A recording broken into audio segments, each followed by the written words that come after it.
we can get started, I want to welcome everybody to this first listening tour session in Clarksburg.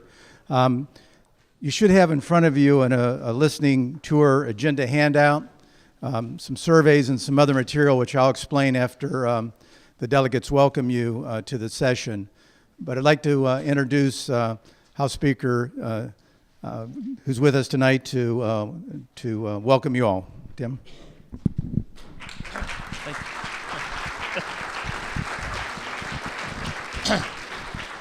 Thank you, Carl. I'm so proud to be here in Harrison County. Selfishly, since I'm the speaker, I wanted to start it here in Harrison County. I hope no one minds, but if you do, we'll worry about it next year. But when I was elected speaker by my peers, I felt that it was important that we focus on small business growth and entrepreneurial growth here in West Virginia, because I didn't feel like enough was being done to try and promote that. But part of promoting small business growth is to do more listening than talking.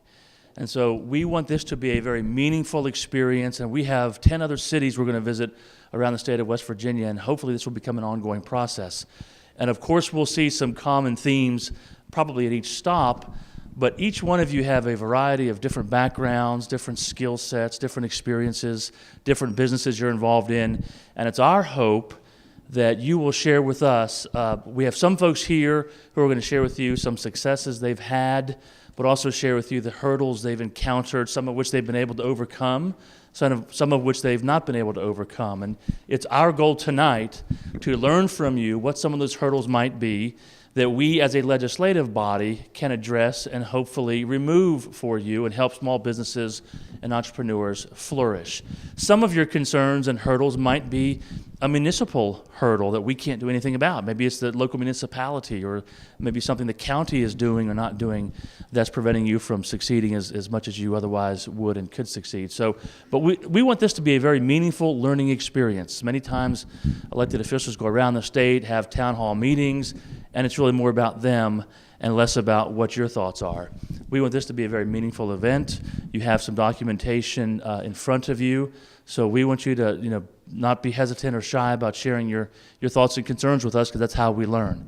And with that, I want to introduce the gentleman who is not just a colleague of mine, but a good friend, and someone who is the chairman of the new Small Business Entrepreneurship and Economic Development Committee in the House of Delegates, Doug Scaff.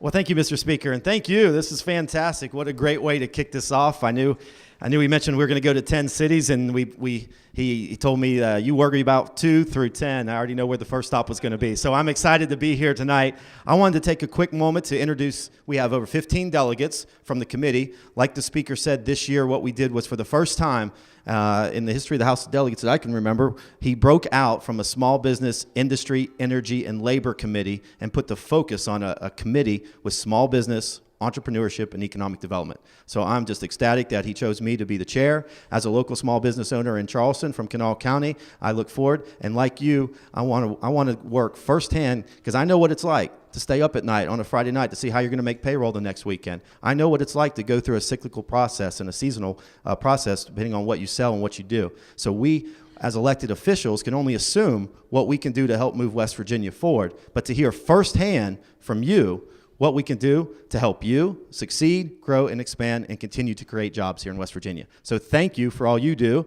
I'd like to take a quick moment and go around the room, introduce my colleagues that rode up in the vans today. We'll start over here with Delegate Tom Azinger, Republican from Wood, if you would wave there. We have Delegate Alan Evans, Republican from Grant.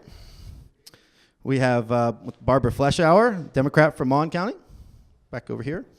We have Bill Hamilton, Republican from Upshur.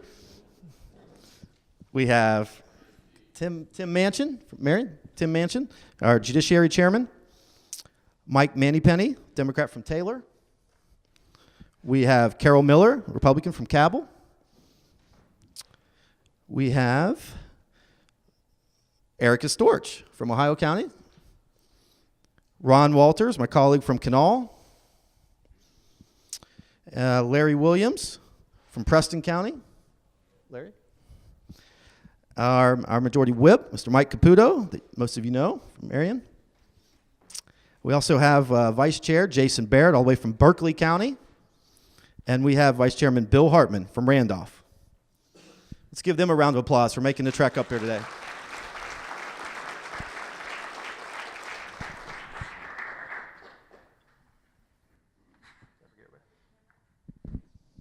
Hamrick? Is Hamrick here? Donnie Hamrick? There he is, Donnie Hamrick. There.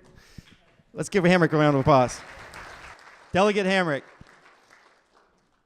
thank you for being here. You do a fantastic job for us as a new delegate down there in Charleston.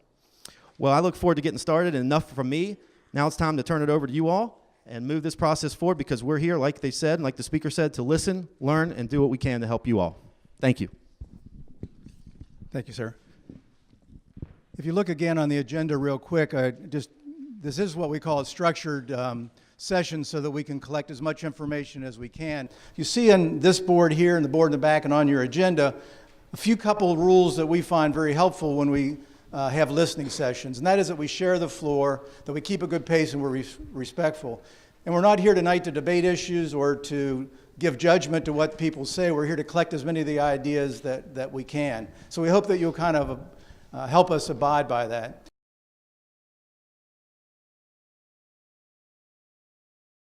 The other thing that the House wanted to do was to have some representative businesses in the area open the session by telling a little bit about their success stories that they have and some of the challenges, as the House Speaker said. And so we have 6 tonight that will spend 3 to 5 minutes, we hope, so that they get the flavor going. And after that, then we're going to open it up to whatever success stories you want to speak to or whatever solutions.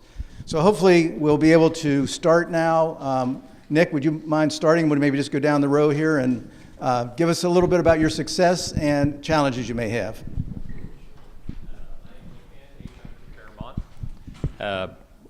We have a few businesses, but I was asked to talk about our media company, which is Fantasia Broadcasting. It started in 1947, and our family purchased it in 1955. I acquired it from my father in 1990, and at times we had as many as 9 radio stations. Most recently we had 4, and we have evolved the company into a tower company as well that deals with the wireless industry, as well as other radio stations that we lease to.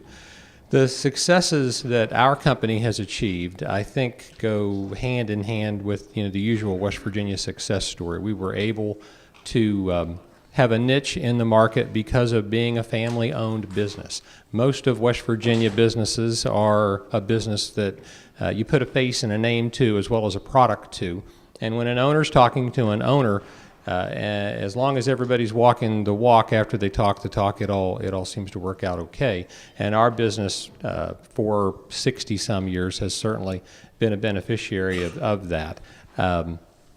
We've had a lot of success growing our company through different marquee products, whether it is towers that are in the right spot, or programming that hits the right niche, or finding the right employees for the right place. But it's all part of a network in our community, I think, that has helped our successes. We have a very vibrant and a very dynamic Chamber of Commerce. Tina's here, and they are very helpful with not only our business but other businesses in our area in helping put people together so that success can be facilitated through partnerships. And those partnerships, I think, have been very beneficial to us. Like a lot of businesses, some of the issues that we have to overcome, one, it's challenging to find employees from time to time. We often talk about the large pool of employees we have, but when you're chasing down engineers for an RF environment, or whether you're chasing down salespeople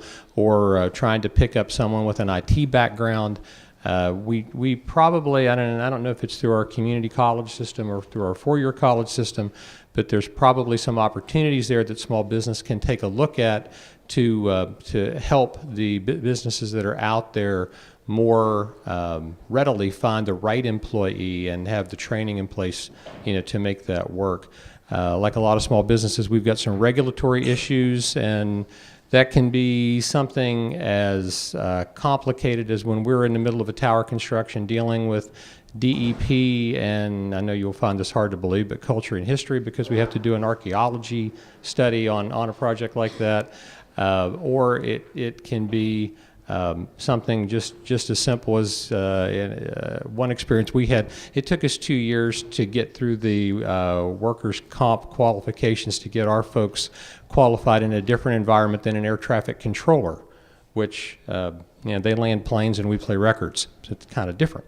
But it took a while for that to occur. So I'm sure each business will have a regulatory story that they can talk to you about as well. By and large, though, I can tell you we've spent time in other states. We've spent our lives here. West Virginia is a great place to be. It's a good, fertile environment for profit. If there's an opportunity for you guys to come up with some venture capital for people to grow their entrepreneurial ideas, I think that would certainly be a big step in helping a small business get started. Once you get started, as most of these businesses will tell you, the banks and the lenders tend to like you, but until you've got a track record and something they can hang a lien on, you need somebody to help you get that idea to the market, and a venture capital pool for small businesses certainly would be a step in that. With that, I'll pass it on down to Harry. Thank you, Nick. My name's Harry Gillum. I'm with Showtime Music. I have 2 retail locations in West Virginia. We have one at the Meadowbrook Mall. We've been there since 1991. We're the longest survivor of independent retail in that mall. So we also have a retail location in southern West Virginia, outside of Beckley at the Crossroads Mall in Mount Hope, West Virginia. We employ about 22 administrative and sales staff between the 2 stores. We have 14 educators. We teach around 400 private music lessons per week between the 2 stores, and that's anywhere from age 6 to 80, 90 years old that takes lessons. One of the things that we've experienced when we talk about success in a store or any entrepreneurial business in the state of West Virginia, I think it all has to start with a dream. And you have to have a lot of determination. You create a business model that's only been a dream, and you do not be a follower. You become a leader and you set the standards and the examples. The biggest thing that I found that we did is we networked with others. We created networking windows. We created an organization in 2006 in the music industry that we have now got over 600 music store owners that belong to that organization. And between having 600 business owners of the same field all over the country, we can share, we can find a problem and resolve it very quickly. We have 600 people that are inputting answers. So if we have a business owner that's only 10 years in the business or 2 years in the business, and they're trying to find out what insurance they have or what Brick Street that they take and what workers' comp that they take, the networking that we have through the social network that we've created is a tremendous resource. Since 2006, we have over 75,000 posts on our website, and a total number of topics is well over 15,000 topics. So I really, really think that that is a big tool that if you're in business, join an organization, create a network, and start to develop that so that you can have a shoulder to lean on when you need it. The challenges that we face every day in retail, and I'd like to see a showing of hands. How many retailers are here this evening that has a retail business? Okay. How many are here that has a business that is not retail, it may be clerical? Okay. Insurance business? Okay. And how many here have e-commerce businesses? How many here with e-commerce does over 30% of your business with e-commerce? Okay. And your name is? Mike Queen, okay. So you're the only one that raised a hand with 30% of e-commerce in the room. My son should have raised his hand too. Okay. And where's your son at? Okay. Why were you being bashful?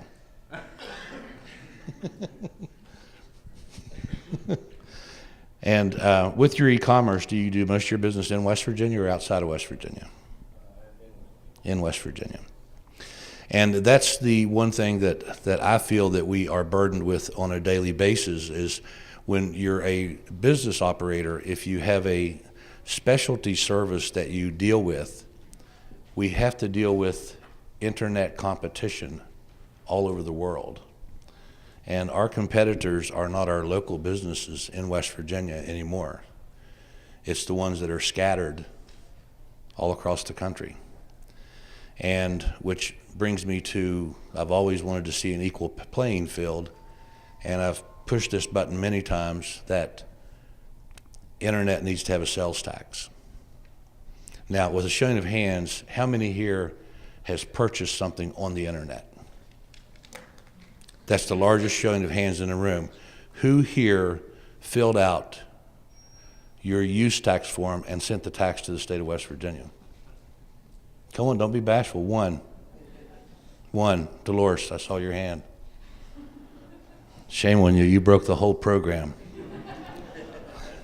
So if we think about the amount of revenue that's lost through e-commerce sales, at one point it was over $27 million in West Virginia that we were able to document in the late 80s or late 90s.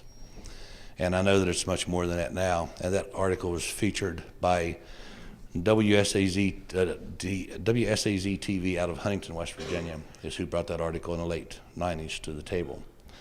So we as retailers and business people, if we are offering a product that we are in retail and we're selling and we're operating a brick and mortar store and we're paying a staff of people, we're 6% disadvantaged right out the window before we even shake hands to try to sell that product. So that is something that I would like to see happen at some point. Also, challenges that we have, that's one of our big challenges. The other that we've had, the delegates in West Virginia has stepped up on some of these bad checks. When a retailer takes a bad check, they're really, really tough to collect. And yet, at the same time, we do pay the 6% sales tax on that bad check to the state. And yes, we do get a tax write-off of that bad check at the end of the year if we can't collect it. But if we have a $5,000 bad check and they've skipped the country and gone, as you know, I had a $43,000 bad check, uncollectible.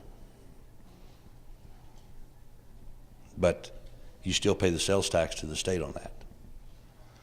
So anyway, that's a real challenge. Another challenge for businesses, I feel, is that we have too much paperwork to fill out. Did I hear a giggle on that one? I mean, we have so many forms that comes in the mail and they're all labeled required by law, required by law. And I generally stack them up until I really get a nasty one that threatens me. And if they're required by law, I try to find this law and they cite numbers, but I can never locate them. And sometimes they're federal and sometimes they're state. So I think a reduction in paperwork would be a tremendous asset to add additional time to my staff to be able to spend more time being productive. We said as you reflect on your success to date, provide what you believe has been one or two of the key factors that's helped in being successful. Well, the communities that we're in has been very successful for our companies.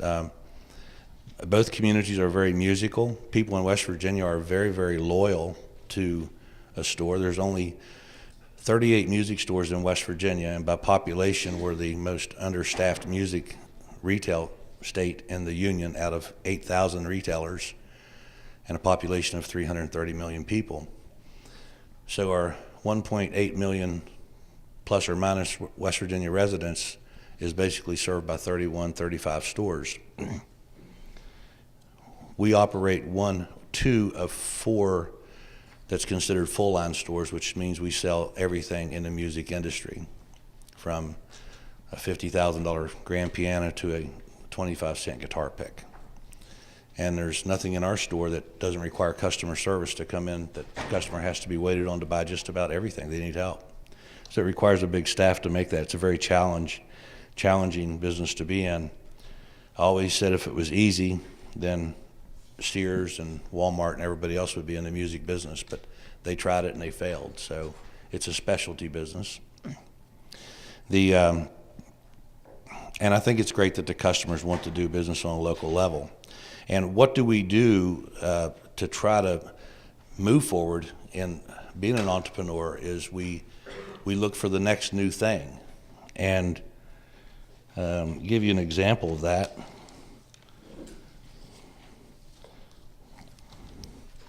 The next new thing, the next new trend, something that can happen. This took 1 year to get approved, and this is a guitar that WVU approved this past week. It will be the proper colors, but this was almost 1 year in the making. These guitars will be available late fall. This will be the first guitar with a WVU endorsed product. But it was a lot of work to get that to the table, so we're pretty excited about it. So I know that the document said don't hand any documentation out, so I'm going to keep the picture of the guitar here, but I do have a stack of business cards. So being an entrepreneur, if anybody wants one, I've got them. So anyway, I think that kind of tells what I feel and what I think. I'll close with two things. I'm glad that the franchise tax is reducing a little bit. I think that has hit the table in Charleston, correct? So that is a help to the businesses in West Virginia. Some easement of corporate tax. The one thing that I feel that retailers are penalized for, and this is anybody that has any inventory, is we pay personal property tax on inventory. And it comes around that we have to do 2 inventories a year. We have to do one at the end of December to do our physical tax year return. And then we have to do a second inventory the end of June for that wonderful blue piece of paper that we receive to report all of our personal assets on. But if you take a company that's got $1 million in inventory, we pay personal tax in that county where the inventory sets. I think it's right that we should pay personal property tax on our building, leasehold improvement, our vehicles, but I feel like inventory tax is a penalty tax. So with that, I will turn my microphone over to Kathy. Thank you for letting me chat a little bit. Good evening. I'm Kathy Goings, and just to give you a little bit of a background, I am an owner of a small business in downtown Clarksburg, Embellishments. It's a gift store. I opened it in the year 2000, and then in 2004, I opened Wicked Sisters Clothing Boutique, also in downtown Clarksburg. That same year, in 2004, I opened Embellishments 2 in downtown Bridgeport. And then in 2007, I opened the 5th floor Martini Bar, also in downtown Clarksburg. So if you kind of follow my numbers, I should have opened one additional store being 4 years later, but I decided to get involved in politics. So Tim, I wish you would have warned me on that. But anyway, I've kind of taken a different approach on the small business perception on this. Generally, when you talk about small businesses, you talk about businesses that employ 100 people or less. But most of your true small businesses are sole proprietors, partnerships, and smaller LLCs. And so on a typical day, we may only have 1, 2, or 3 people working in our stores or running our stores. So I kind of have taken the approach that we should refer to those types of businesses as micro businesses and take a different approach because, again, you know, we're not even close to having 100 employees or less. And these micro businesses are your local floral shops, your beauty shops, your little gift stores, art studios. These are the mom and pop stores that are within your downtown areas and actually are your downtown areas. As a business owner, it's imperative that we take advantage of the programs that a lot of our local municipalities have to offer to us. And in particular, in the city of Clarksburg, we have a facade grant program and a 3-year B&O tax incentive. And while these are really great programs, and they're good in the initial startup, they're one time and done. So you try to take advantage of everything that they have to offer, but years down the road, like I have taken advantage of every program that the city of Clarksburg has offered, but I've been down there 14 years, and there is really nothing from a municipal level that can help me as a business owner. And so what I would like to do is to see us to do a program to retain and reward our businesses that come into our communities. And as I mentioned earlier, the facade program is one of those avenues. And but a lot of the smaller municipalities can't offer programs like that. But if we could offer something like that at the state level, whereby you know, you could offer an incentive for being in business, say, every 5 years, every 7 years, every 10 years, combine that with the local programs, then that would really give us a boost. You know, the other things, I kind of had a different format tonight, so I wasn't really sure how we were going to go about this, so I just have some notes here. You know, again, competition is a big factor when you're in a small business. And by competition, I don't mean other small businesses. I mean the mass merchandisers, the big box retailers, and now, as Harry alluded to, you know, we have to compete with internet sales. So, you know, the challenge is to always continue to find the latest and greatest that's out there, and as a retailer, that you're constantly struggling for that. But you know, a lot of times small businesses go out of business, and the reason for that, I think, is because they're undercapitalized, and you have to be able to weather the storm. And anybody that's been in business knows there's a lot of storms to be weathered. But you know, my thought is if we could come up with a retain and reward program, you know, this would help gear the micro businesses into, you know, maintaining within our downtown communities. And I think it's safe to say that no one really ever goes into business thinking they're going to get rich from it. You do it because of the passion, the pride of ownership, and the desire to provide goods and services for your local community.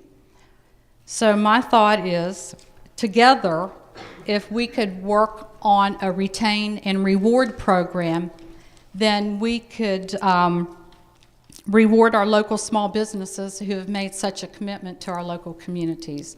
So that's basically the approach. I'm looking more long-term than, you know, for the immediate short-term.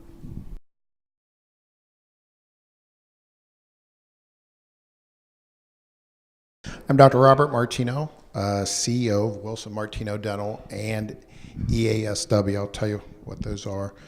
Wilson Martino Dental is, we're the largest provider of dental services across the state of West Virginia. How we got that way, I'd love to tell you it's all me. But number one, I'm from an Italian family, and so that meant my parents did everything for me. I had the greatest parents in the world, and so going through that process is, you know, they put me through college, and I still look back and don't know how. But everything was sacrificed for us. And then when I went to work at Dr. Wilson's office, we had that same environment, that family environment, and actually saw someone here, Steve Stout, whose wife worked for me for 20 years. I couldn't be where I'm at without her. I couldn't be where I'm at without all my staff and my doctors. I can't see all the 25,000 patients across the state.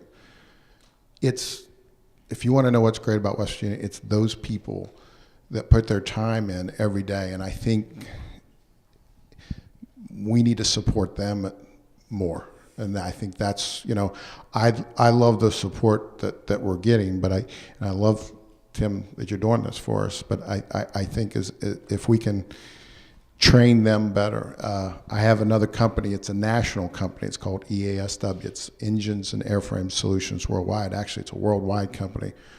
We work on jet airplanes, business jets, and it's our main customers, NetJets. When they have a plane that's broke, we go fix it.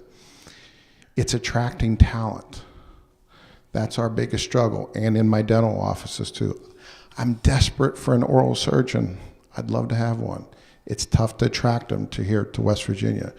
I'm desperate to have more mechanics. We could work on more planes. I think that's our biggest challenge, is attracting not low-level jobs. I think we can do that pretty good. It's the high level. It's the professionals. It's the the dentist, the high, and all these are high-paid individuals. It's getting that talent here to West Virginia. Once they come here, I think they get a part of it and they love it.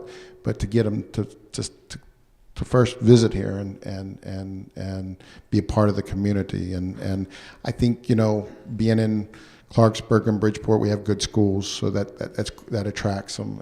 But I think that's our biggest challenge. I think that personally. One of my biggest challenges, with the dental board, they don't like my model.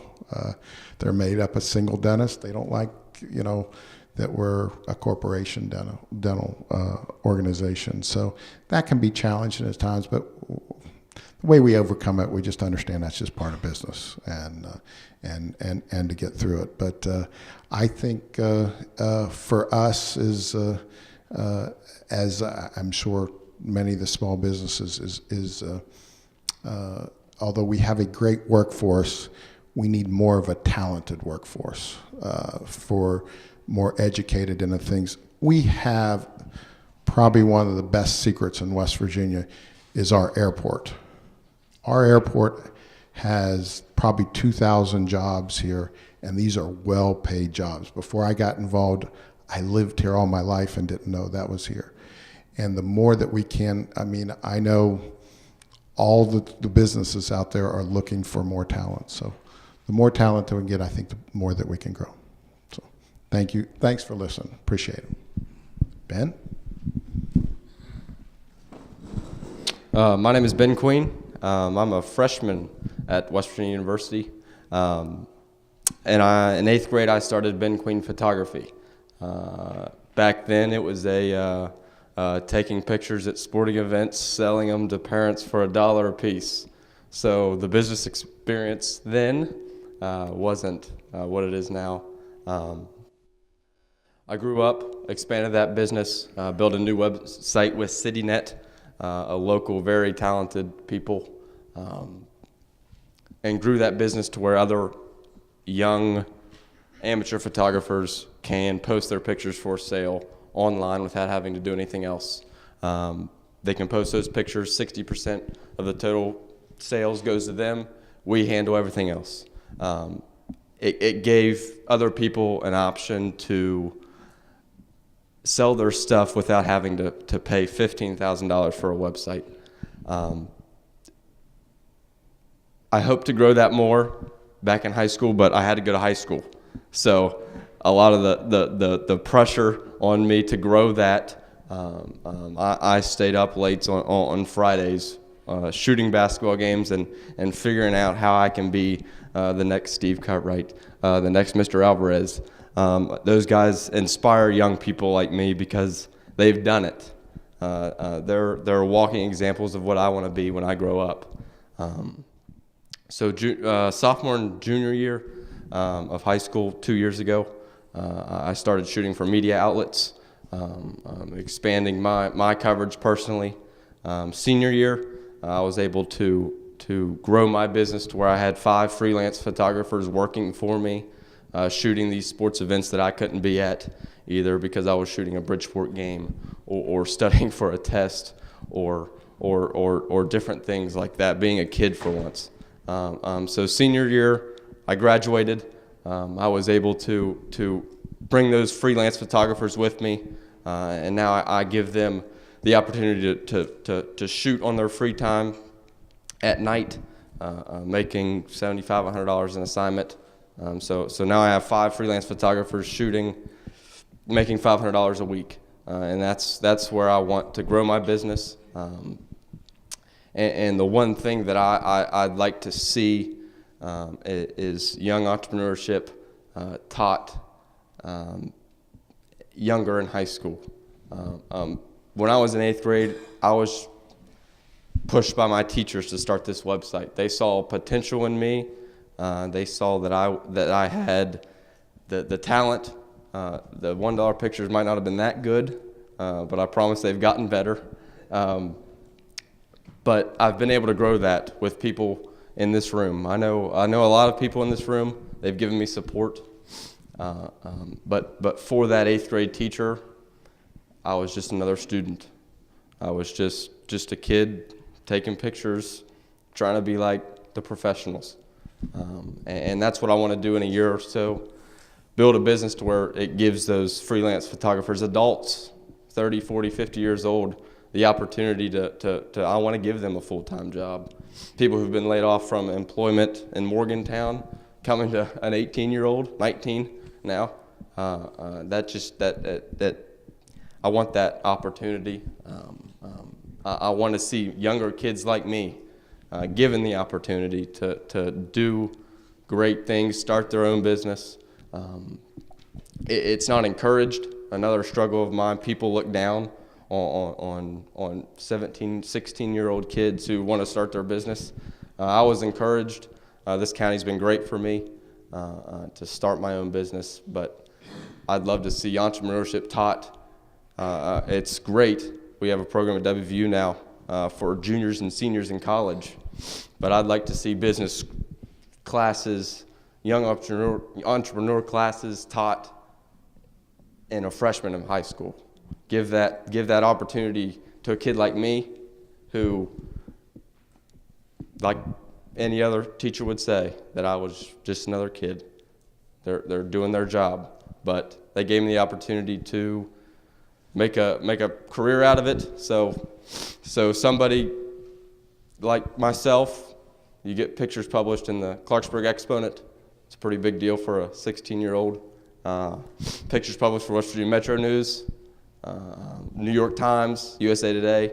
I want that opportunity for younger kids than me and my age kids growing up in high school to be career ready, coming out of high school, in case the 75% of kids who don't decide to go to college can push them to start their own business.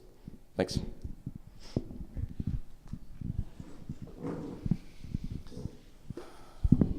Good evening. My name's Mark Urso. I want to thank everybody for having me this evening. Name of my company is Bear Contracting. We're in the construction business. We are kind of that small business model of 100 employees. We usually employ between 50 and 100 employees a year, depending on the time of year. We primarily focus in the gas industry. Building well pad construction and all facets of the gas industry, from maintenance and repair to station work, small pipeline. We also work in the public market, water and sewer construction, paving roadways, both on the private side for bonded roadways, as well as highway and county road work with the Department of Highways. I think the positives and the success. I've had the business for 10 years now. David Alvarez and his brother Emmanuel gave me the opportunity 10 years ago to get a start, and I tell a lot of people this. I borrowed money from him, and after 1 month, I paid him back because I was so scared of having to borrow money. So, but the successes that I have had have been very much of a result of a family reputation and a lot of the reputation that David and Manuel had built in their business led to a lot of our success. The hard work that we have done and that we pride ourselves on has also been a very important part of our success. I think also being in West Virginia and really the state as a whole, a small town mentality where you can have evenings like this and really benefit from having a chance to speak to your representatives and get your word out there is something that's also helped us, whether it's through associations that I'm a member of with the Contractors Association or the ABC, has been very, very important. That has filtered and trickled over into being able to work with banks in the area to continue to have the opportunity to grow, as well as community involvement, have all been extremely important. But I can't stress enough the voice within our government has been tremendous. With regulation, to me, comes intimidation.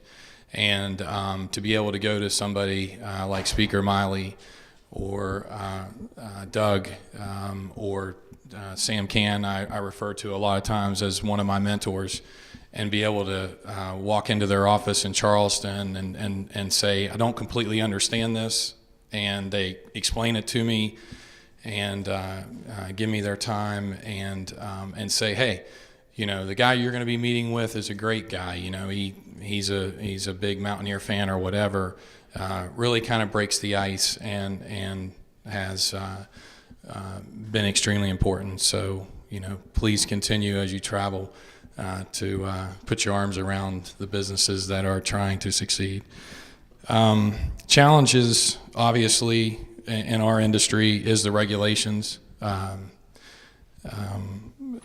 Health insurance reform is another challenge, and I really think that we are dropping the ball with our trade schools across the state. One of our biggest reasons that we've been successful is the workforce in West Virginia is second to none, especially in the gas industry. They're willing to work 6-7 days a week, long hours, especially in the summertime, and we need them to be better trained when they come out into the workforce. And the Contractors Association is working on, it's kind of in its infancy with a mentoring program of getting contractors involved throughout the state. And I think this is something that, if we can work to incentivize small businesses to support the trade schools in a bigger way, I think all of us will benefit tremendously from it. Industry specifics, things that I would encourage all of you to look at is, although I greatly appreciate that we have a contractor's license requirement in the state of West Virginia, I think outside competition is makes it extremely hard for us to continue to grow. The guys that gave me a start, when they sold their business or one of their businesses, the company immediately moved to Pennsylvania. Lower income taxes, not as stringent property taxes on their equipment. Unfortunately, 300 jobs, some of which stayed still here, but the fact of the matter is that revenue went to another state. I think that there needs to be more, consideration to our competition that's here building the well pads as well or doing other aspects. How can property tax possibly be charged, or they experience some of the same expenses that we incur throughout the year of trying to run our business. So I'll leave that to you guys to figure that out. But awful lot of iron here in this state right now doing stuff that I only hope they're doing their part. the out-of-state competition, as well as I think that more regulation, as much as I hate to say that, within the contractors industry, we experience throughout the year contractors going under, filing bankruptcy, but yet they're right back in business the following year. And I think there needs to be something done. It drives the price down in the marketplace, but ultimately it ends up costing the public more money in the long run, because these guys start back up under another name.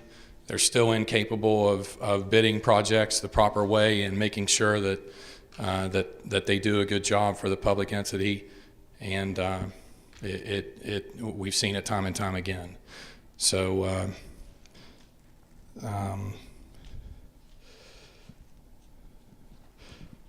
really, those are the two or three issues that I would encourage each of you. I again appreciate your time and look forward to speaking to you after this. Why don't we give our 6 presenters a round of applause?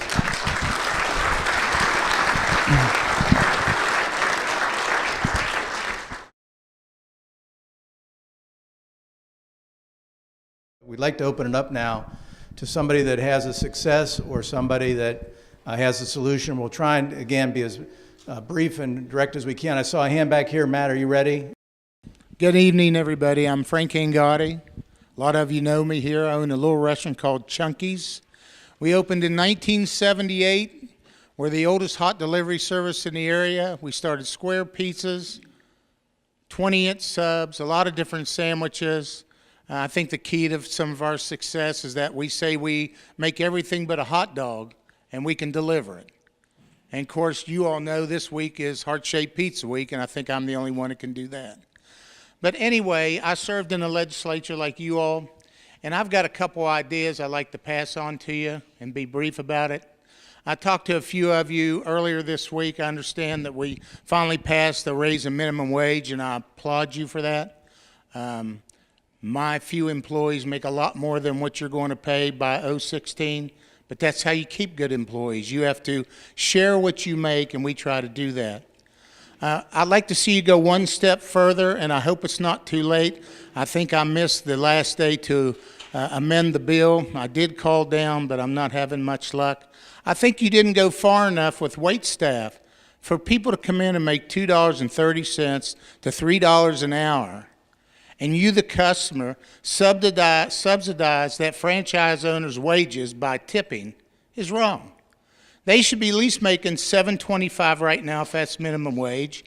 And if they do a good job, then you tip them, because you do tip them if they do a good job. And I think it's wrong. That's an immediate $200 a week raise to that employee. And believe me, they'll still get tips. That's one issue. Mr. Speaker, it might be too late to do anything on your side. Hopefully you all will look at that and talk to our friends on the Senate side and get something done in that respect. The other thing is if you want small business to flourish immediately, it takes wage increases. People have to have money. That's why during income tax time, we flourish more than any other time of the year, because people have extra income. We need you all to give raises to the people that work for the state of West Virginia. Even if you could get a 3% every year to each one of them, no matter what they do, if they teach, they drive a truck or whatever, that puts instant dollars into the economy that will go into my restaurant and everybody else that's in business somehow.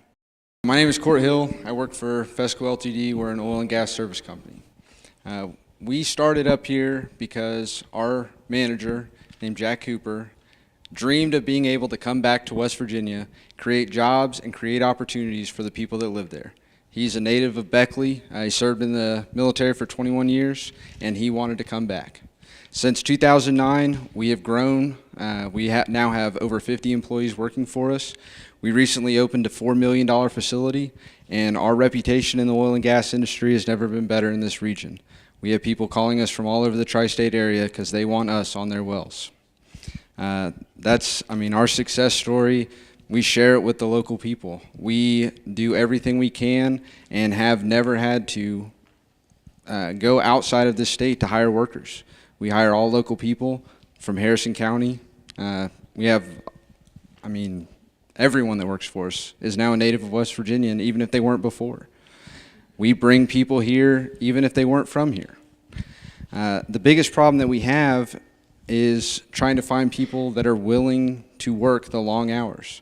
We have people that work for us that didn't graduate high school. They have GEDs, and yet they make over $70,000 a year. Some break 100, especially after the bonuses that we provide.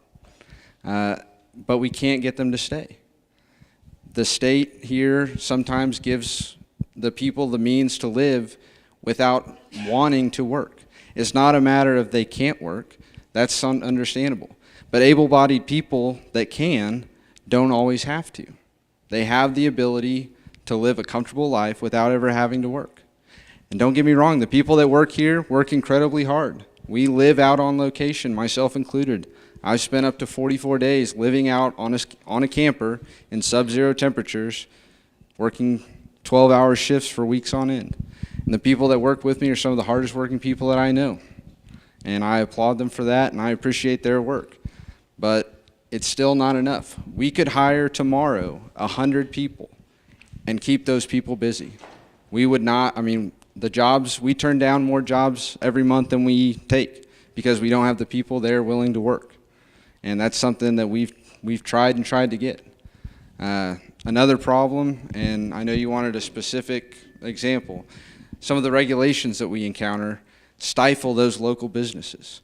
I'll cite State Bill 373, which is the Water Resources Protection and Management Act. I think that's a great bill. I think that that's something that needs to be regulated. I think that this state's water supply is worth protecting and worth using all means necessary to protect. But I think that consulting local industries would be good in that. Something that I noticed while reading this bill is it requires a professional engineer to sign off on those inspections. It has no requirement on what kind of background that engineer needs. So an industrial engineer who's never taken any structural classes, never taken any design classes, according to this bill, is now qualified to sign off on tank inspections.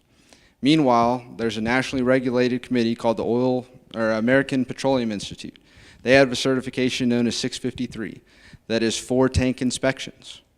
That is, I mean, there are businesses around here that specialize in those kind of certifications that because they don't have a professional engineer on staff are no longer qualified to do inspections based on this bill. I think that while I agree with the spirit of the bill, being able to protect the water resources of the state, I think that looking to existing certifications and what local businesses are already doing to protect those industries would be something worth doing. I mean, this is something, API 653 is something that I was looking into for our business, to help grow our business, to provide more jobs to local people. And now we're no longer able to do that. I'm the only engineer on staff. I don't qualify for my professional engineering license yet. I'm no longer qualified. I mean, our metallurgical department has a combined of 17 years experience between all of them, doing only inspections. But we are not qualified under this bill. My name's Don Myers, and I run a business. It's called B&B Timber. We buy and sell land, and we cut timber. But the problem we have today is we don't have anybody that'll stand up for West Virginia laws today. Nobody cares about the land rights, and nobody will stand up for them. I have 2 pieces of property right here in Harrison County that I ain't had access for years. Now, West Virginia state law guarantees I have that access when I bought my deed.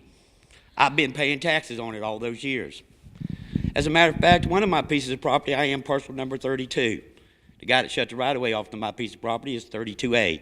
Now, I ask you, being I'm the dominant piece of property, how can he have more rights than I do? Now, I bought this one piece off through the county. It was advertised to a real estate company. I've done everything possible to make sure it was clear. As a matter of fact, I was sold a clear deed with title insurance on it and all. But you know what that deed's worth today? And the other deed too? It ain't even good toilet paper. Because we have Republicans and we have delegates that's Democrat, and none of them will stand up for West Virginia state law. I am a school-trained land specialist with 30 years experience. And I'll tell you all, standing right here now, you're all a disgrace. especially all you ones from Harrison County. Sir, we try and be respectful. That's the guidelines. Okay, I'm not standing here telling you the truth. Okay. I'm not here to sugarcoat for you. I'm not here to make it nice for you.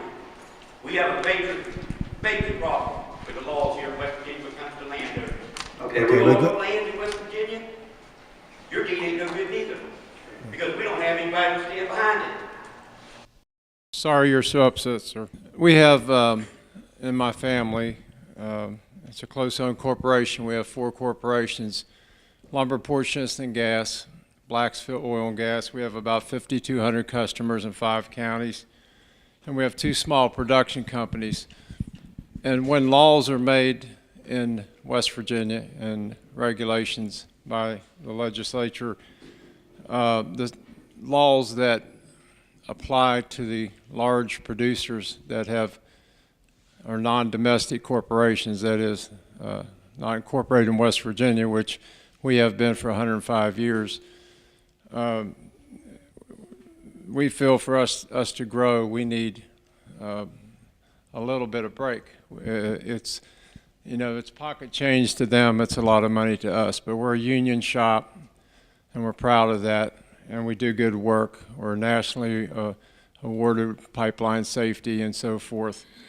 That's one issue. Another very important issue is Obamacare in West Virginia is, I call it high-mark care, because when I went to insure my employees, everybody has pulled out except for Highmark. So no competition is always a bad thing. And so maybe the legislature needs to work with our senators and congressmen and go interstate with competition. It just is not going to be good that I'm at the mercy of Highmark, and it's not good. So the whole thing was about competition, but there is no competition. I had one other point I wanted to make here, and I'll let this go. On property taxes, we almost feel like we were targeted. I talked to Ike Morse and Mike Ross and Brian Jarvis of Hydrocarbon Energy and a few others, and we had property taxes on oil and gas. Some of them as high as 900% increases, 400, 500% increases, and these are wells that don't produce any more last year than they did the year before. And there's no, in 75% of the cases, there's no Marcellus opportunity, so it can't be that they're anticipating some increase in value from that. So please ask you all to look into that. There's something very, very wrong. And some companies did not get these, and some did, some that I mentioned. So that's about it. And I think this Highmark issue, nothing to Highmark. Highmark, I have them. It's a great insurance company.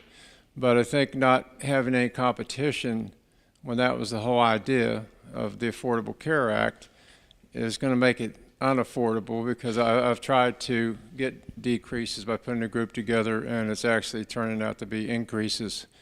So maybe it should be interstate instead of intrastate competition. They have no competition. My name is Dan Moore. I own KDM Consultants. We're a construction cost consulting firm. We service numerous architects and engineers throughout the state of West Virginia. I guess one of our big success stories, I will say, is that we're in our 4th year, and we're keeping the wolves away from the door. So that's a good thing. I have had some issues regarding the material sales tax, the consumer sales tax that they are charging due to the West Virginia Code. The West Virginia Code indicates that professional services are exempt, but it goes on to list the entities in Section 110, subsection 15, Article 8.1.1 of who is actually exempt. And so thanks to Speaker Miley, I think he's introduced some legislation in Bill HB 4416. I encourage all of you to approve that bill. It will help. Most of the work that I do is for public works projects. This past year, I did all the construction cost consulting for the Lewis County Judicial Center, for instance. The Monongalia County Justice Center, which is just getting underway. The Charleston Correctional Facility. So most of the projects that I am doing are public works projects that are being charged sales tax through architects who actually architects are exempt according to the code, and I'm having to charge on my services. So what it boils down to make a long story short, if they would exempt me, then that won't be charged to them in the future, because Selling Associates or WYK Associates, the architectural firms that, like we just recently did the 911 center here in Clarksburg for WYK, then when they submit their bill to the state agency, it's not going to have, or my bill to the state agency, it's not going to have that material sales tax on it. So, okay, got it. So we would truly appreciate it, and I thank all the delegates for coming out, and I truly appreciate Tim's help in getting this legislation introduced, and I really encourage you to pass it. Hi, I'm Sharon Wordaball, and I am partial owner of Align Human Resources. And I have a success story that started in 2004 in my living room when I worked for a local manufacturer as an HR manager, was walked out the door during a downsizing from a $72,000 a year job as a single mom. And I sat down and did business number 4, westvirginia.com. How the heck do you open a business in West Virginia? And I said, well, I'm going to be an LLC because I could read how to do that. So I decided I'm going to get a client. So I called Jim Denny at Smith, Denny, and Alastanos and said, how do I find my first client? I want to do human resources consulting. And he sent out a letter to his entire client base saying, if you need any HR help in your small and medium-sized businesses, call Sharon. And the business started rolling in and rolling in and rolling in. And since that time, I have closed Westmar HR Consulting and joined forces in the new partnership of Align Human Resources. We have a Charleston office, we have a Wheeling office, and I'm very happy to say that 81% of the revenue is coming from this market, from Bridgeport, Clarksburg, Fairmont, Morgantown.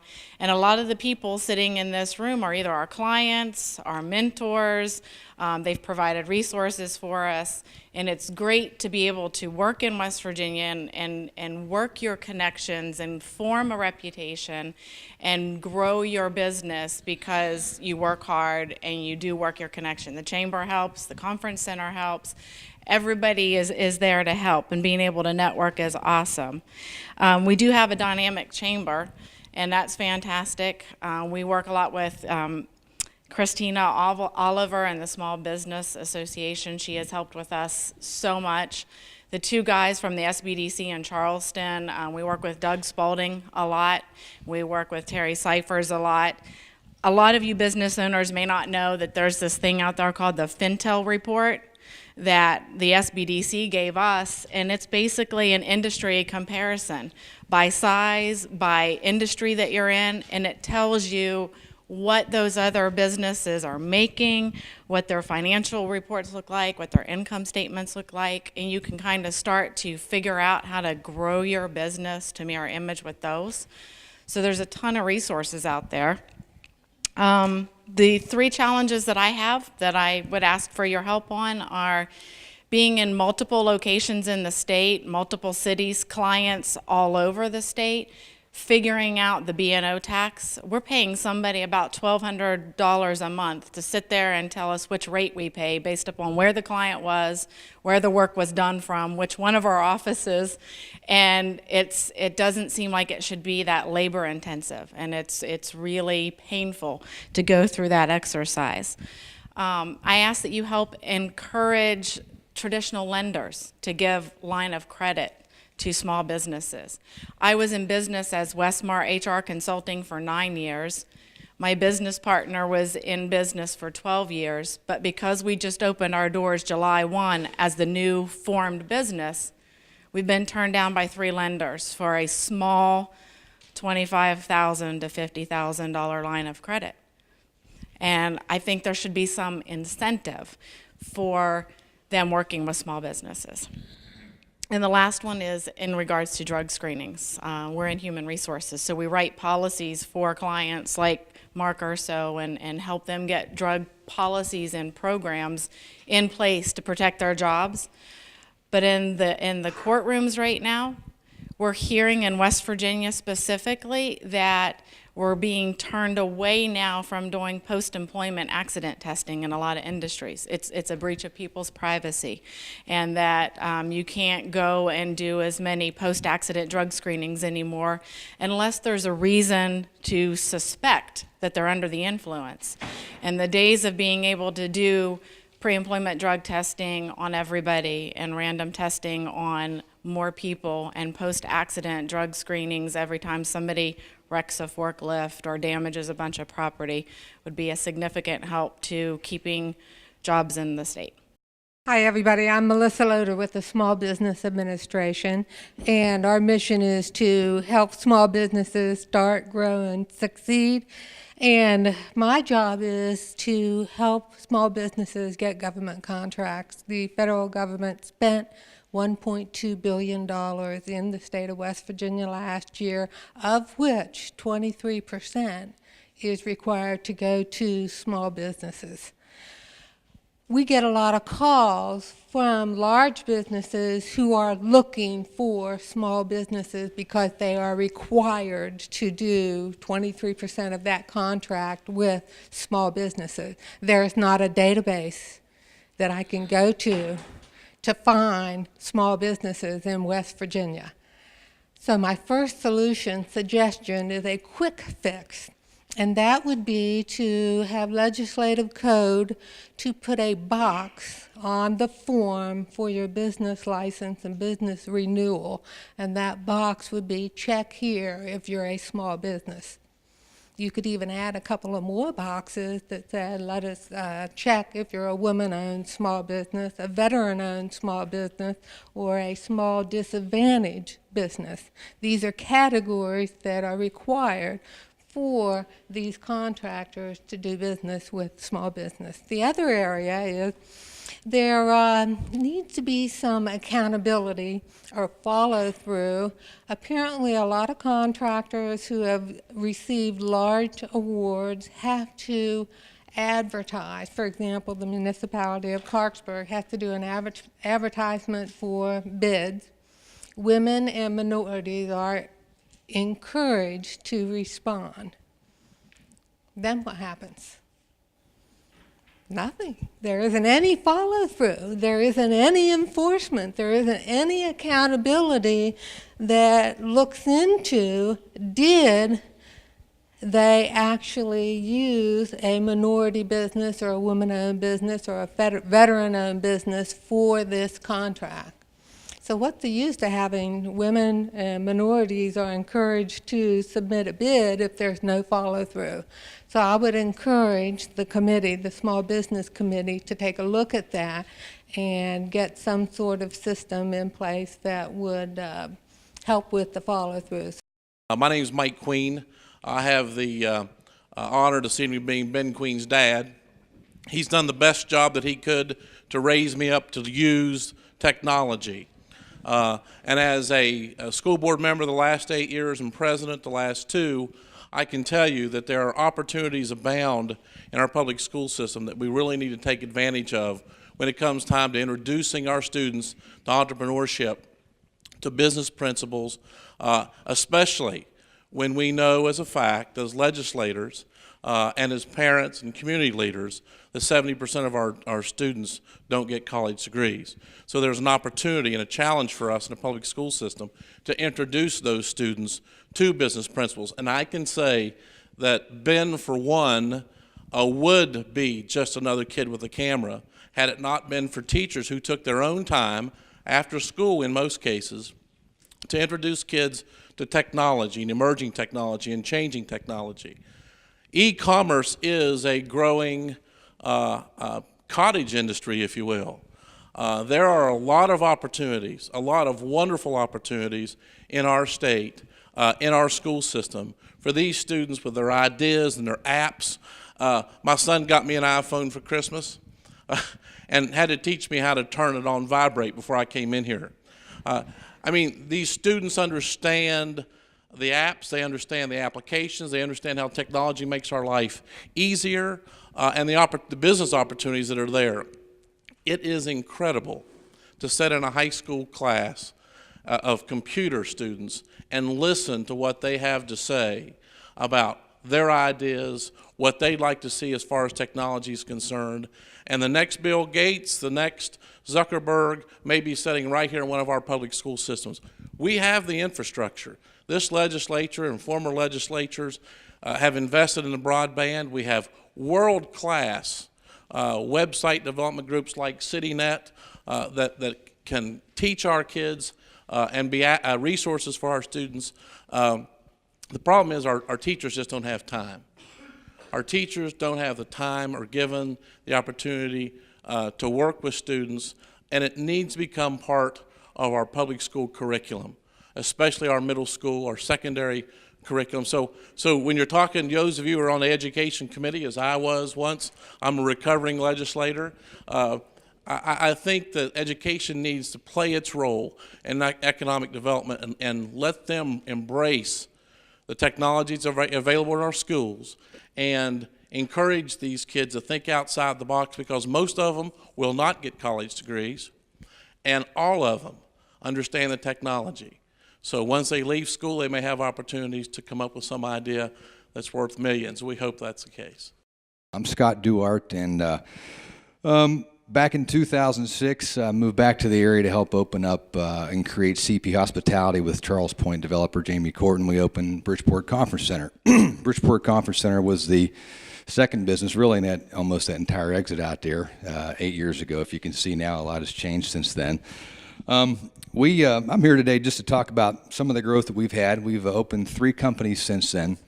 Most recently, I'm here to speak about being a recipient of the Capital Access Fund, Natural Capital Investment.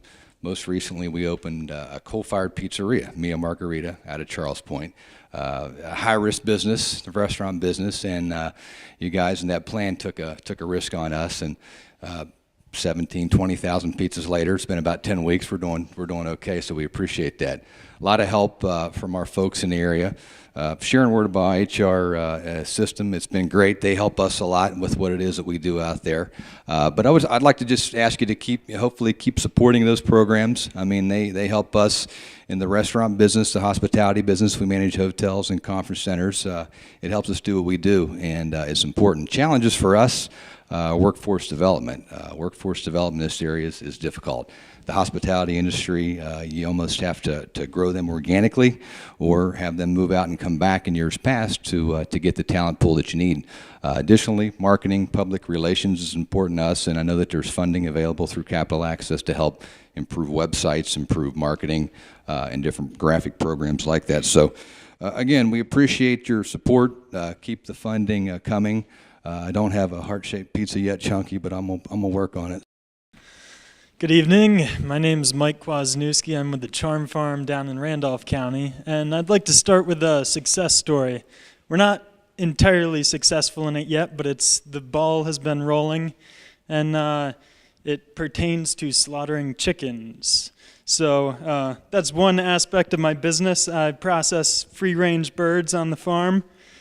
And over the last couple years, I've run up against the on-farm limit, which is 1,000 birds. That can be quite a bit in the summer, but once you get in the routine of doing 200 a week, it doesn't seem like that much. And the demand is out there for more, and the policymakers, you all have helped. You've seen this bill for the 20,000 bird exemption come before you, and it's passed the House and the Senate, and it's now in the Judiciary review. So thank you all for that. And that brings up, I guess as a farmer, an aspect of the economy here in West Virginia that hasn't been touched on yet. And it's us small farmers, and I've got some other colleagues in the room. And I want you all to keep in mind when you see laws come through that you can't compare us apples to apples, West Virginia to Iowa. We're not limitless cornfields. We're hollers and hard scrabble. And you gotta, when you see these laws come through, say the poultry exemption, there's been some meat processing laws pertaining to rabbits. There's been some raw milk regulation to go through. Take a perspective of the small landowner who's paying property tax, who's got 40 acres, maybe tillable. That's a good plot of ground here in the state. Think of how can a business be developed on that small acreage, say anywhere from 1 to 50 acres. And what can you do as a legislature to catalyze that? So don't look, and our Commissioner of Ag, he's really gotten on board with the local food. He's talking a little less about Idaho and Wisconsin and a little bit more about West Virginia. And that's great. I mean, I think you'll see Bridgeport Conference Center's hosted the very vibrant Bridgeport Farmers Market. And I'm sure everyone in this room has had some encounter with local food, and it's really becoming a vibrant part of this economy, and we need to capitalize that and really bolster that as much as we can. A couple things, health insurance, that's critical. I'll be hiring my first full-time employee in about 3 weeks, and that's something I strive to have, but it is limiting once when nothing changes, when you get excited for the hype that's out there. Another thing is rural broadband. I think we've had a bit of a kerfuffle with the federal funds, but let's not forget about that. It's not the kind of business that you can set up on like cable internet and three-phase power. There's extra infrastructure that goes into starting a farm because it isn't conveniently located downtown. And so I think that is all. Just keep us in mind as farmers. There's, I know a few of you, I see Mr. Evans back there. So I know there's a few of us in the room here. So don't forget about us when you see these laws come through and recommendations. My name's Matt Hinkle. I'm from the Hinkle Farm in Canaan Valley, West Virginia. And I thank you so much for the 20,000 bird rule change. That is, I don't know, if you don't understand, talk to us. Talk to somebody at a farmer's market this summer, what that could possibly mean in gross income for a farm. To reiterate what Kathy said earlier, small businesses are defined as less than 100 employees. Small farms by the USDA are defined as less than $500,000 in sales. I have no idea how many large farms we have in West Virginia. I'm sure we're all small farms, but a lot of us are really small farms aspiring to be bigger. But there's a lot of positive momentum with the local food movement and the small farm movement in this state. Just to the east of us, based in Barber County, we have what's called the Tigard Valley Growers Association. It's a cooperative for educational purposes for farmers in our region. Mike's a part of it, I'm a part of it, and there's probably 20 different farms represented in that organization. Again, stop in, talk to us. Talk to us at the farmers markets. We are all different. Mike's less than 30 miles from me. His farm's completely different from mine. We are not like Iowa. We're not like Ohio. You don't see acres and acres of corn and soybeans. We have pigs and cows and tomatoes and all kinds of stuff. But anyway, thank you for your support, and I'm not even going to complain about regulations. My name's Gib Brown. I'm president of the James and Law Company here in Clarksburg. Our company operates the state textbook depository. It has now morphed into instructional materials, like Mike referred to. Our customer is largely the county boards of education, and we've run into a squeeze on our profitability that I think many of you will run into if you haven't already. Back in 2010, the state auditor's office came to us and told us that we had to accept P cards in payment for textbooks. A P card is a purchasing card that was originally intended to support small purchases and travel by state agencies. And textbooks are a phenomenally expensive thing that the title to those never passes to the James and Law Company. We are a distributor for 51 publishers. If I have a $100,000 sale to Randolph County Board of Education, when I collect on that, I send $92,000 to the publisher or respective publishers, and I earn $8,000. As my sales grow, my percentage decreases down to 6%. And out of that comes all of our expense. We pay for delivery, and everybody knows what gasoline has gone to. We pay all of our taxes, our people, our hospitalization. That's another issue.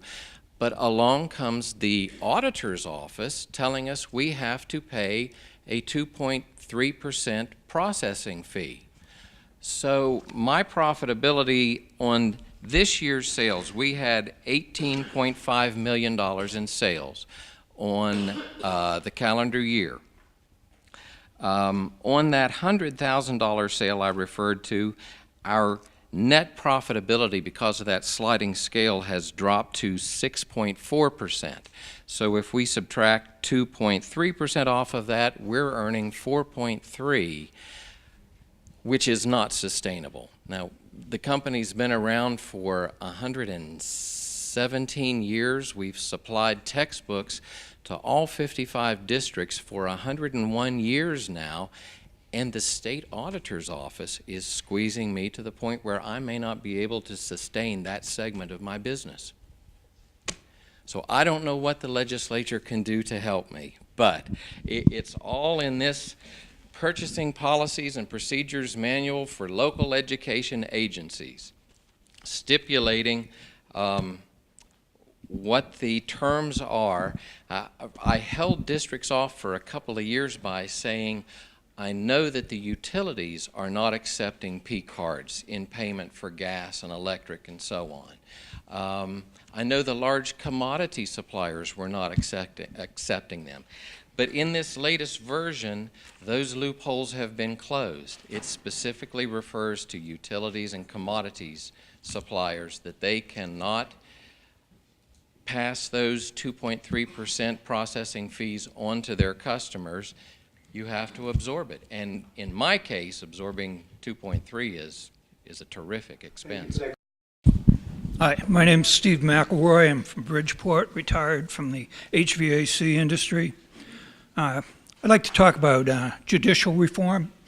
I believe that it was about 10 years ago, the healthcare industry was in crisis. Doctors were leaving the state due to high insurance rates, and hospitals were going bankrupt, on the verge of bankruptcy, all due to ridiculously high awards from lawsuits.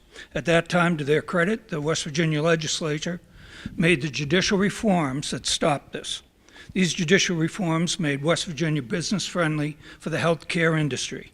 Now we have UHC nearby that's booming. We have out-of-state money coming in to invest. There's companies interested in Fairmont General, pumping a few $1 million into it.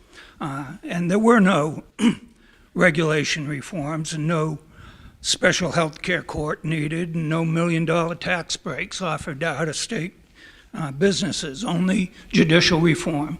I think if we do those same judicial reforms for all industries, we're going to have a booming economy in West Virginia, attracting businesses. They're going to be knocking on our door, creating jobs.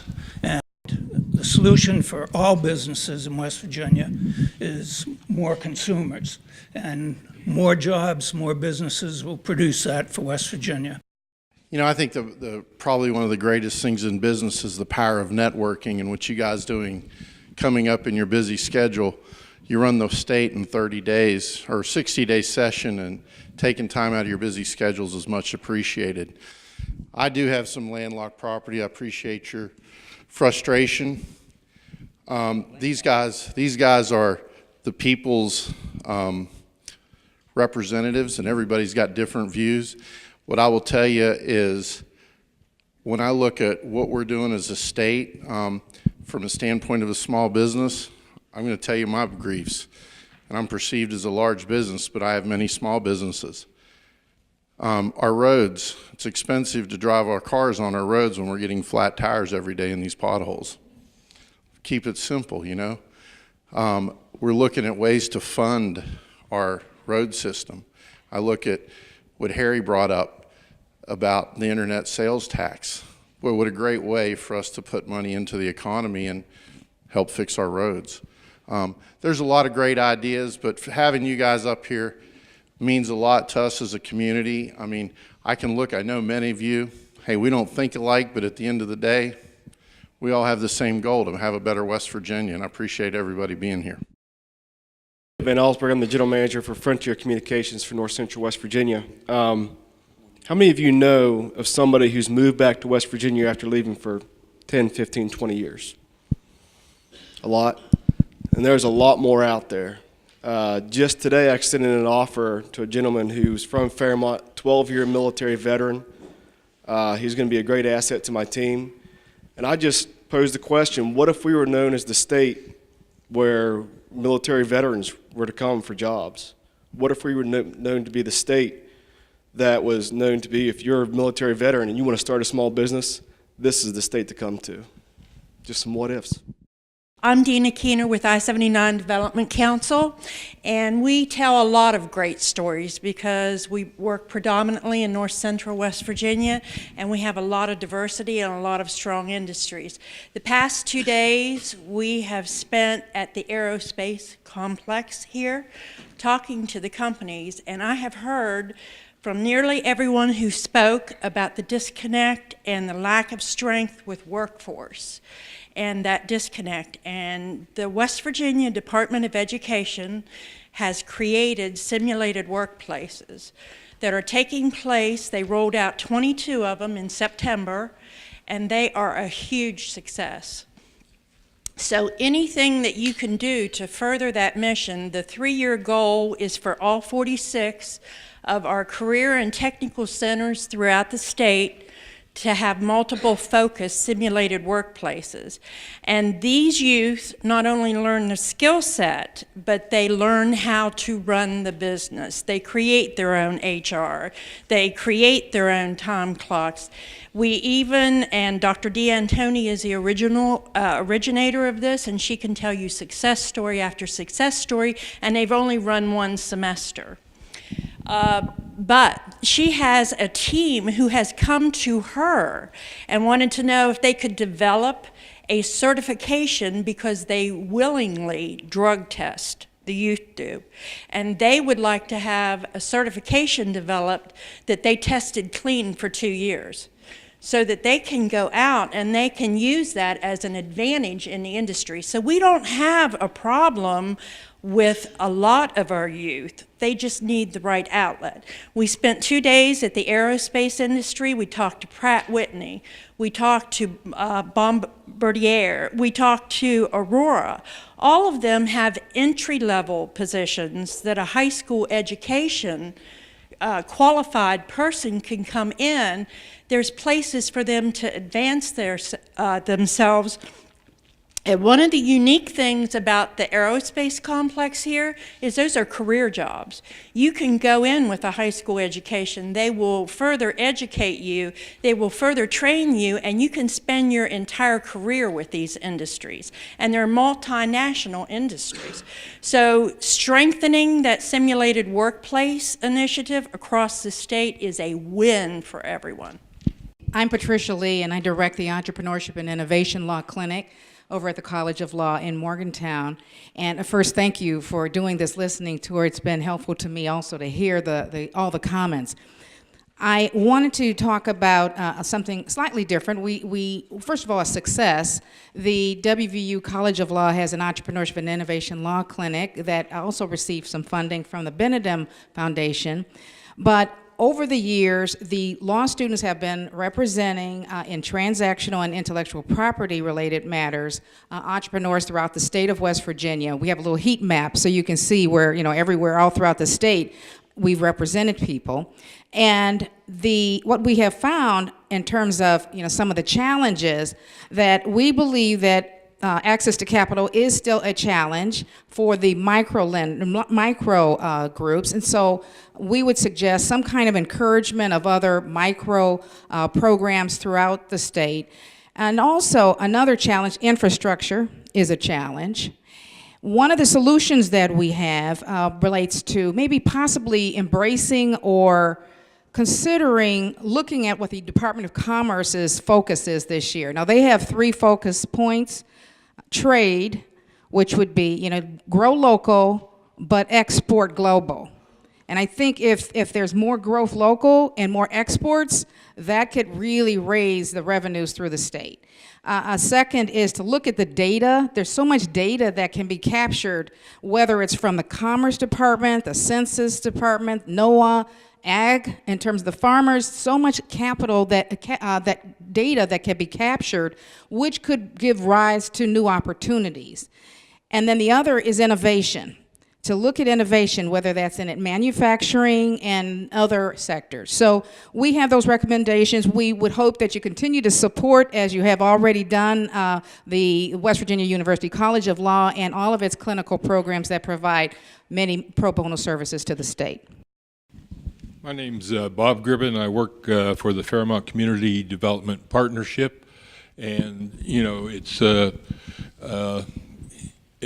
good to see that we have so many people who are in business and are making comments, but it's also good, I think, to see that there are some nonprofit type of organization here that also play an important role, I think, in business. Our organization works for economic and community development. And, we've had some success along the way with that. We also have an entrepreneurial spirit. We're not a charity organization. We do projects that some of them are commercial in nature. There's been some commercial properties that were let go that needed to be revitalized, and we were able to put our efforts to do that. We have returned 3 really significant properties, and have them working for commercial ventures as well as rental factors as well. So consider these kind of things, I think, as you go along. One of the projects that we are stepping out on in the very near future will be a business incubator.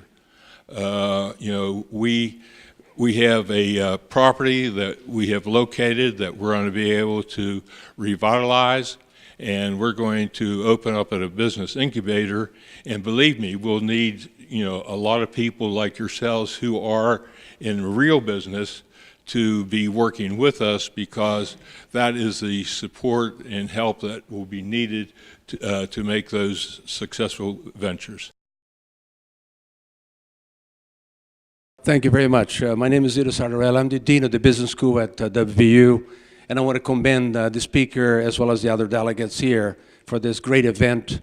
I want to mention 2 things. The Business School at the Center for Innovation and Entrepreneurship, we're running two major business plan competition, one for the collegiate level, and we've got this year 235 entries from all over the state, which is terrific. But we also started this year a high school business plan competition with 17 high schools in the state. In fact, we'd like to take this project to all 157 high schools in the state, or 151. I think if we can inspire our young people, the 15, 16, 17-year-olds, to develop that entrepreneurial zeal, I think we're going to go far in terms of developing a new economy in the state of West Virginia. The final thing is a suggestion to the legislatures, and I did mention this when we were together in January. We should set as a target for us that as a state of West Virginia, we are the fastest state to approve new business operations. Ask ourselves, how long does it take to start up a business and get all the permits to get it started? We should benchmark Virginia, Pennsylvania, Kentucky, Tennessee, and set as a goal for us, you come to this state, we'll deliver to you a permit to start a business in this state the fastest ever. I think it's easy to do, it will attract attention, people start talking about it, and I think it's a beginning in the right direction. I'm Joyce McConnell, the Dean at the West Virginia University College of Law, and I want to publicly thank the Benedum Foundation for actually believing in entrepreneurship in West Virginia 4 years ago and giving us a seed grant to start the Entrepreneurship and Innovation Clinic. And I want to thank everyone who has hosted this event, particularly Speaker Miley and the chairman, for doing this listening tour, because our clinic has been running now for 4 years. We've served over 400 clients. We take referrals from small business development centers, small business administration, Chamber of Commerce's. We've represented clients in all 55 states. We partner very, very closely with B&E because what we're all interested at the university is building the entrepreneurial spirit in West Virginia and also building the capacity to serve it. And so I think it's important for everyone to hear that there's so much going on at the university around entrepreneurship, particularly local foods. and our clinic is involved in a grant for local foods. But I just want to share all of that, not to focus on B&E or not to focus on the law school, but to tell you WVU is deep into entrepreneurship, and if you just scratch the surface, it's going on everywhere. And our goal is to make West Virginia entrepreneurial in the same way we're trying to build capacity. So thank you for the hearings. I'm John Golden with Tech Connect West Virginia's Innovation Adoption Program. That is a program that's designed for small and mid-sized manufacturers in the state to help with new product design, rapid prototyping, industrial analysis, other innovation type needs. Like many of the folks who spoke this evening, I am also a small business owner. So anything that I can do to help a manufacturer in the state to come up with new products, processes, tools to help them compete better, I'm here to help. Hi, I'm Karen Friel. I'm the Deputy District Director for the U.S. Small Business Administration. And we also thank you for inviting the resources out there that are available to small businesses. We cover what we call the basic 3 C's to start out with, and that's counseling, providing capital in the form of grants through financial institutions, and government contracting assistance. With that said, we also do handle disaster, and we also handle helping out with export opportunities. So bringing the businesses together. We have a small office here in West Virginia, so we don't have that many staff, but we work with some great resource partners, which is the Small Business Development Center that you'll hear about, SCORE, and we had a Women's Business Center, and we lost that this past year, and we hope to obtain that back. But understand that SBA can help you in lots of different facets. Please get with me after the conference tonight. We'd be glad to give you our business card and set you up with a lot of training opportunities that is at no cost or very little cost to help you. So thank you. Hello, I'm Ann Barth with Tech Connect West Virginia, and we are a nonprofit economic development group in the state working to promote innovation-based economic development in 4 targeted technology sectors, and those are advanced energy, chemicals and advanced materials, biometrics and identity intelligence, and biosciences. We also know that West Virginia has great capacity in our heritage as manufacturing state. So we've, with Benedum Foundation's help, have started the Innovation Adoption Program geared towards small manufacturers. But we're working to foster entrepreneurship, and I'd be happy to talk to any of you tonight about some of our activities and programs and get you involved as well. My name is Robert Hinton, and I'm with the Small Business Development Center. And we help small businesses start up or expand through coaching, and either for trying to get financing, marketing, as well as strategy and actually implementation of those strategies.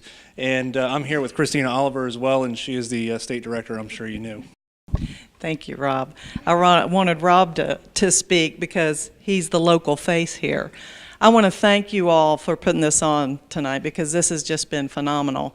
And additionally, I want to thank you for the customer's viewpoint of what SBDC can do for small business. We provide technical assistance or business coaching, as we call it. We help walk the journey with the entrepreneur to help them to become successful. So thank you, and thank all of you for being here tonight. Hi, I'm Michelle O'Connor with the West Virginia Jobs Investment Trust. We are the state-run venture fund, and we are also the administrator of the West Virginia Capital Access Program. We invest in companies throughout the state, and me and Margarita, we appreciate the kudos to that. And so we're here to answer any questions that you might have. Good evening, everyone. My name is Ravi Pandey. I'm the investment analyst at the West Virginia Jobs Investment Trust, and I also want to thank Speaker Miley and the entire committee for hosting this event. This has been a tremendous event so far, and we're really pleased with the turnout, and can't thank you enough for hosting it. I'm Guy Peduto. I'm with the Innova Commercialization Group. We're part of the West Virginia High Tech Foundation. Basically, we work with small business and entrepreneurs to take an idea from concept to commercialization, strategic planning, business development, professional assistance grants, and early stage investing. One recommendation I'd like to make is one of the names you've heard mentioned numerous times through all of the organizations is the Benedum Foundation. The Benedum Foundation is probably the largest resource provider for economic development in the state. And probably a good idea would be, how do we take what they're doing, leveraging it with what you want to do, and rather than looking at any duplicative efforts, try to see how can we expand the resources they're bringing in with the resources you can provide. I'm Charlotte Weber with the Robert C. Byrd Institute, and while we're talking about the Benedum Foundation, let me ask Mary Hunt to stand up. Let's give her a big shout out from the Benedum Foundation. We do all owe the Benedum Foundation and Mary Hunt to thank you for everything you do, not only for all of us, but for the small businesses around the state. So thank you, Mary. I am Charlotte Weber with the Robert C. Byrd Institute, and let me ask the folks here with RCBI to stand up, if you would, please, here with us tonight. We are West Virginia's Advanced Manufacturing Technology Center with offices in Huntington, West Virginia. Here in Bridgeport at the airport, Speaker Miley, I think you've been out there and toured our facility here, and in Charleston, West Virginia. We're very happy to be here tonight. We work with small manufacturers, large manufacturers across the state of West Virginia, and we thank you all for allowing us to be here tonight, and we look forward to seeing you at some other stops around the state. All the knowledge that's in this room tonight and all the wisdom that's here, why doesn't every business licensed in the state of West Virginia receive an informational package of the resources that we have at our disposal? I didn't know what you did. I didn't know what you did. I want your card before I leave. Thank you. Would you please stand up? This is Dave Satterfield. Speaker Miley, do you know Dave Satterfield? I think you have. Well, he's shy tonight, and he wouldn't stand up and be recognized with the West Virginia Manufacturing Extension Partnership. He's here tonight. Dave, would you like to say a few words? Thank you, Charlotte. The West Virginia Manufacturing Extension Partnership is part of the West Virginia University College of Engineering. We're here to help small and medium manufacturers with any kind of problems they might have, be it from leadership to innovation to how we do lean manufacturing, ISO, API certification for the shale gas industry, and all those other things. So if you need anything, thank you for recognizing us, and we're here to help you. Thank you. comments, reflections? You guys come on up and reflect. Well, I want to thank all of you who have taken your time to be here this evening. Many of you are local, but many of you are not local, and so I want to thank those of you who traveled great distance to be here. It's been eye-opening for me, and I know for the other delegates that I've been sitting around, because I've taken copious notes on some of the things you've talked about and mentioned. And I think it's important to always recognize that you should never assume we know what your business is like. We all have our own backgrounds and our own businesses, but I don't know anything about farming and chickens and so it's important for you to always share with us your concerns, because you can never assume that we know what you're going through and experiencing on a day-to-day basis as a business. And so I want to thank you for some of you who've been here to open up about your businesses. I know we have a lot of talent in this area. That's why I wanted to start in Harrison County, because there are so many success stories in Harrison County. We can only touch upon a few here in front of us. But I know every community in West Virginia has these same success stories. But most importantly, we have a lot more potential out there in our communities, and that's what we want to try to do as your legislators. The rest is up to you to make it work, but we want to try to do what we can from a legislative standpoint to allow you the opportunity to flourish as an entrepreneur. So thank you again for coming.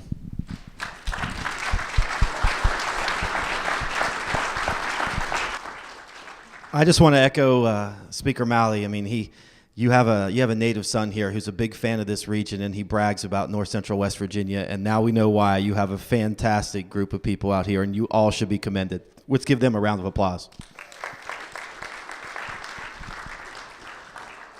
On a serious note, we are here to help make West Virginia a better place, and you are here too. And to see it in your eyes, and I know the notes that we all took and what you've wrote down, please give us those suggestions and those solutions. Our goal as a committee is to put this into place, action, create legislation that'll help you with all these concerns and help you grow and employ West Virginians. So thank you again for all you're doing.